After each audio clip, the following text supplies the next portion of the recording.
Fala pessoal, tudo certo? Bom, então vamos lá para o nosso terceiro Papo Ciência.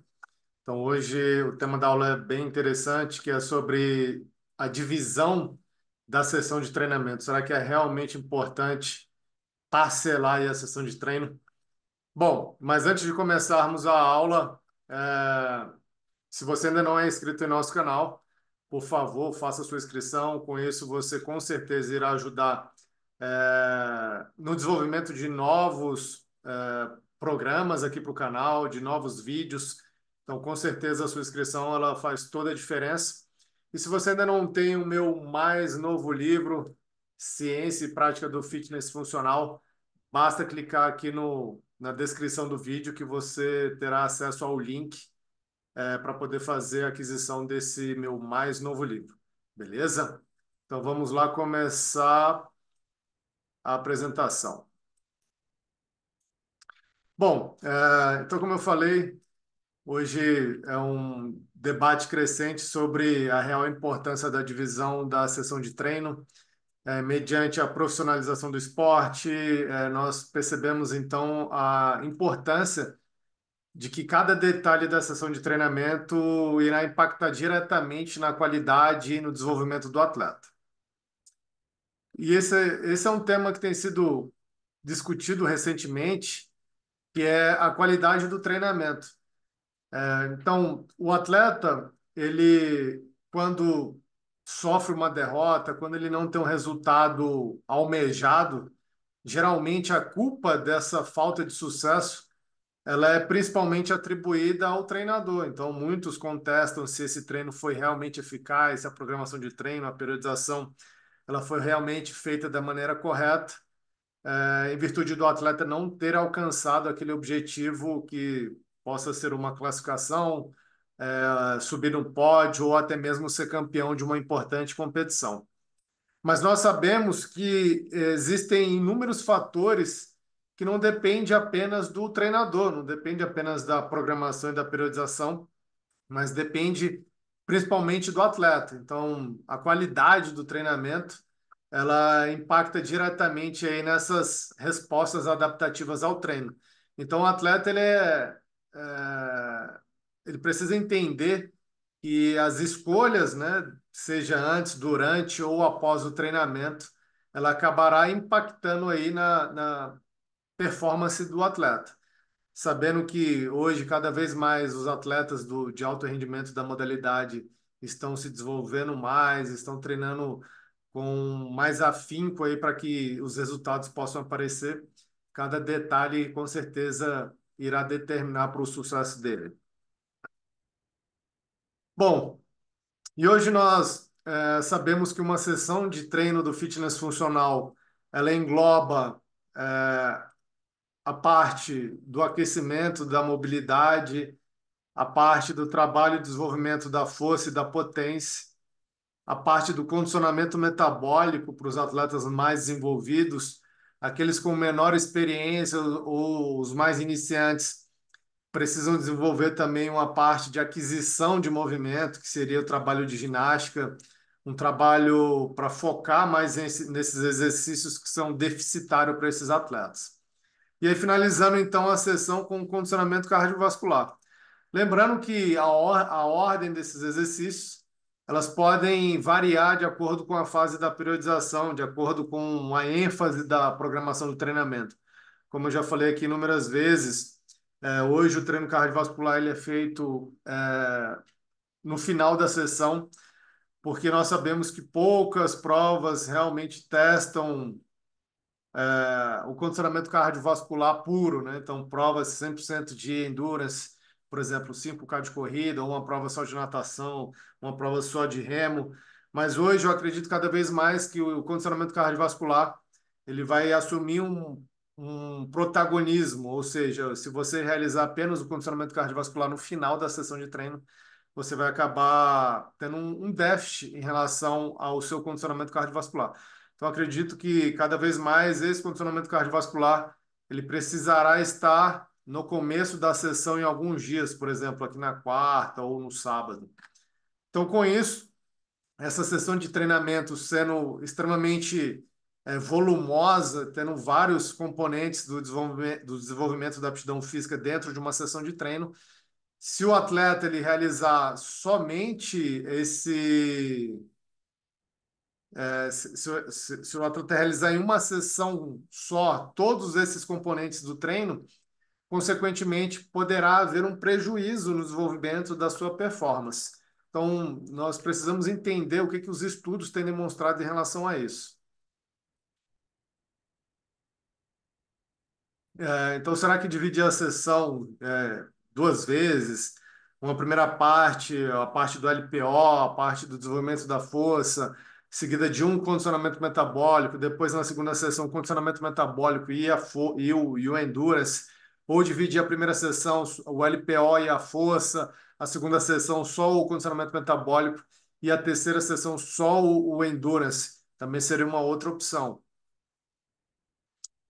Bom, é importante para quem ainda não entende, entender as diferenças entre essas respostas agudas versus as respostas crônicas do treino. Então, o que os estudos de respostas agudas eles demonstram, o que os estudos de respostas crônicas eles mostram. Então, aqui é uma breve descrição do que seriam as respostas agudas versus as respostas crônicas. Então, a resposta aguda ela envolve como o corpo responde durante e algumas horas após o treinamento.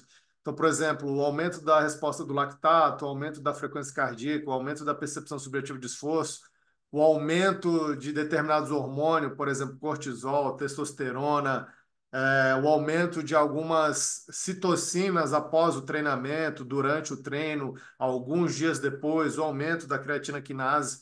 Então, essas seriam respostas agudas ao treinamento, porque depois de algumas horas ou alguns dias, esses marcadores eles voltam ao nível basal, ao nível baseline.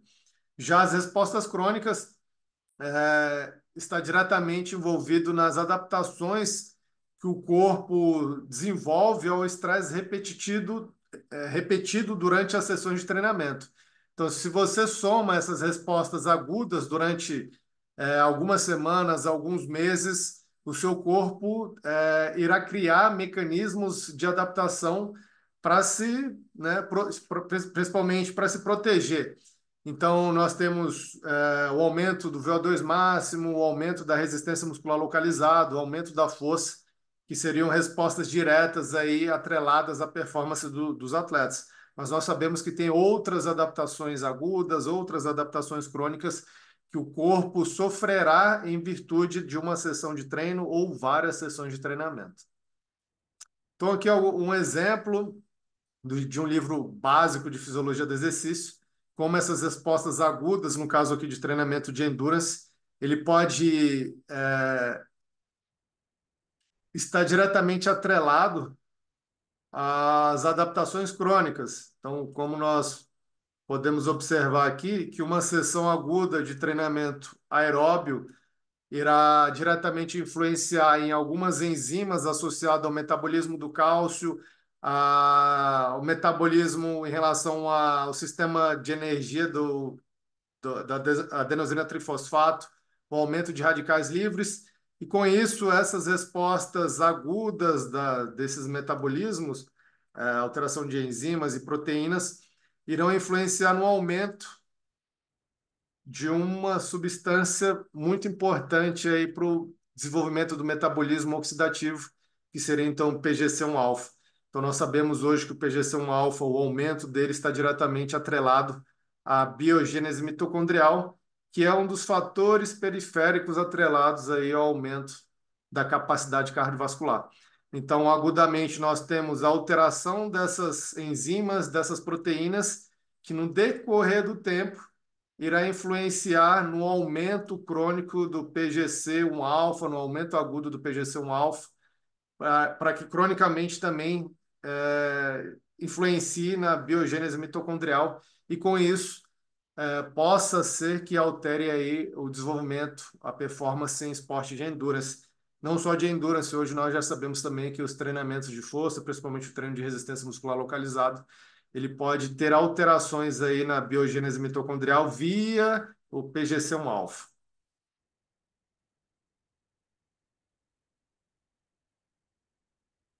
Já no treinamento de força, os estudos já têm demonstrado há alguns anos que uma sessão aguda de treinamento de força, com que você terá uma mecanotransdução para os seus músculos, e com certeza esses sinais irão desencadear alterações hormonais, como por exemplo o aumento da via da IGF-1, que poderá ativar a via da cateremitó, e que esses hormônios poderão diretamente estar atrelados ao aumento de síntese proteica agudo.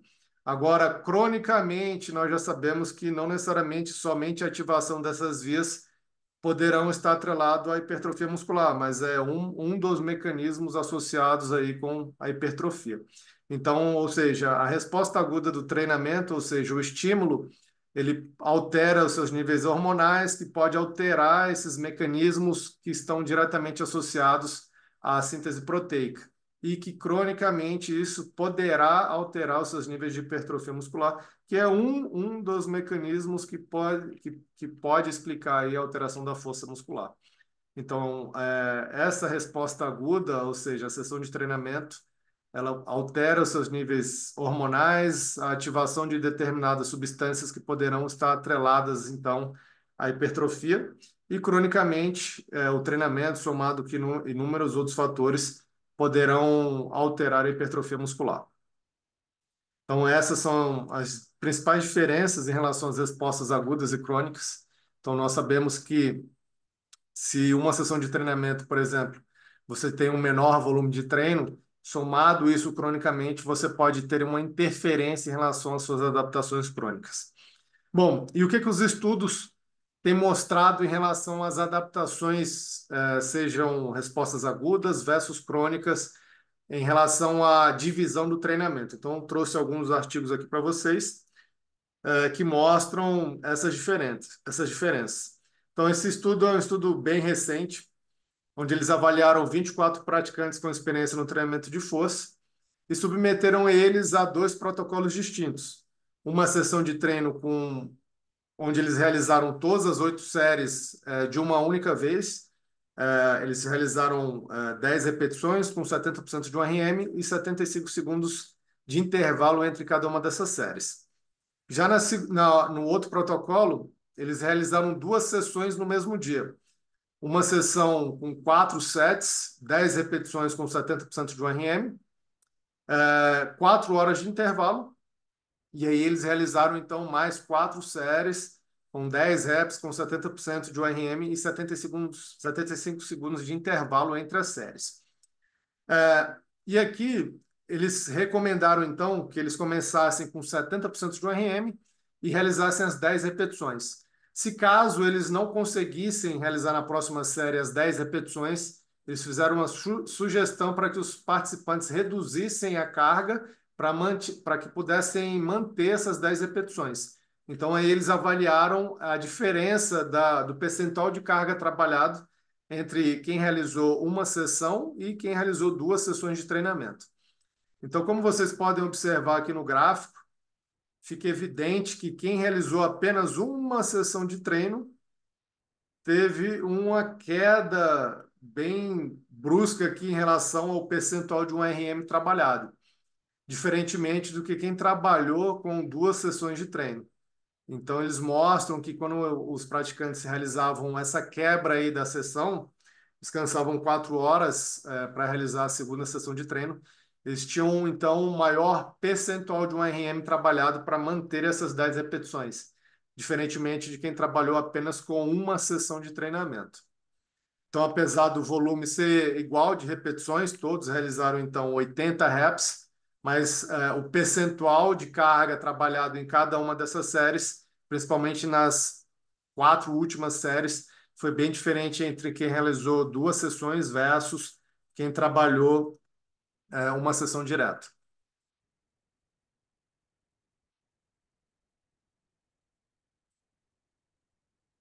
E um outro fator interessante aqui do estudo é que eles mostraram que quem fez uma sessão direto teve uma maior dor muscular tardia no dia subsequente, diferentemente de quem trabalhou com 2 séries de treinamento. Então, não, na verdade, 15 minutos após a sessão de treino, quem trabalhou com uma série teve uma maior dor muscular, uma escala visual analógica em relação à dor, e 24 horas depois, o grupo que treinou com duas séries e o grupo que treinou com uma série também teve uma resposta semelhante em relação ao baseline. Então, duas séries, uma série teve a mesma resposta aí 24 horas depois. Esse é um outro estudo, um estudo um pouco mais recente, onde eles também avaliaram essa diferença entre realizar uma sessão longa versus duas sessões curtas, no volume de treinamento. Então, eles avaliaram mulheres aqui no estudo, mulheres treinadas. Então, aqui está demonstrado a sessão do treinamento de força. Lembrando que nós ainda não temos estudos com o fitness funcional sobre essa temática. Então, aí, para quem quer estudar, fazer mestrado, doutorado, trabalho de conclusão de curso, com o CrossFit está aí uma temática interessante. Então, quem realizou apenas uma sessão, realizou tudo de uma vez, né? Todos os exercícios. Já quem realizou as duas sessões, o treino foi dividido ao meio. Então, tá aqui as duas sessões e aqui a sessão longa. 9 RMs, 3 séries por exercício, 2 minutos de intervalo, entre 3 a 5 horas de intervalo para quem fez duas sessões de treino. E aí o que eles mostram é que quem realizou duas sessões de treinamento teve uma diferença no número total de repetições. Então, uma diferença aí total de 5 repetições entre quem fazia a divisão do treino e quem não fazia a divisão do treino. Ou seja, quem fez a divisão do treino acabou acumulando um maior volume de treino. Ah, mas 5 repetições é pouca coisa, talvez seja 3%, 4% de diferença entre os dois grupos. Eu concordo. Mas é importante lembrar que hoje a diferença entre os atletas que classificam, os atletas que são campeões, uma diferença entre eles geralmente é de 1%, 2% ou até menos. Tem diversos atletas que o resultado final da competição, nós olhamos agora na semifinal, que os atletas terminavam empatados, né? A mesma pontuação. Então, se você tem uma diferença de 10 repetições, 5 repetições por sessão de treinamento, imagina isso acumulado durante 6 meses. O quanto isso não pode impactar na diferença da sua evolução. Então, para aqueles que são atletas da elite, mesmo que seja uma diferença só de 3, 2%, isso aí já é muito quando pensado, quando levarmos em consideração o longo prazo.